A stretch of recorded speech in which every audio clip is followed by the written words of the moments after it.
वरील लेखातून लोकप्रशासन आणि AI कृत्रिम बुद्धिमत्ता यावरून असे दिसून येते की AI चा उपयोग येणाऱ्या काळात प्रशासनासाठी एक मार्गदर्शकाची भूमिका म्हणून पुढे येणार आहे.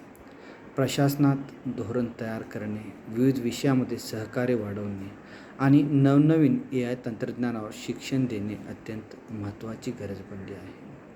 वर उल्लेख केलेले संशोधन प्रकल्प AIच्या नैतिक वापराचे नियमन सुरू करण्यासाठी अंमलात आणता येऊ शकतात. अशा उपाययोजनांवर प्रकाश टाकत असताना AIच्या कायदेशीर आणि नैतिक मुद्द्यावरील मूल्य केंद्रित विचार, अभ्यास, साधन उद्दिष्टापासून नैतिक AI विकास जास्तीत जास्त करा आणि AI प्रशासन जास्तीत जास्त सहभागी करा या मूलभूत उद्दिष्टाकडे जाण्याचा मार्ग प्रदान करतो.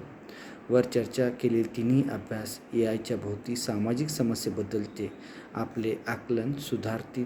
AI अनुप्रयोगासाठी नैतिक चौकटीचा पुढील विकास या उदयोन्मुख तंत्रज्ञानाच्या प्रगतीला सकारात्मक सामाजिक प्रभाव निर्माण करण्यासाठी मार्गदर्शन करू शकतो.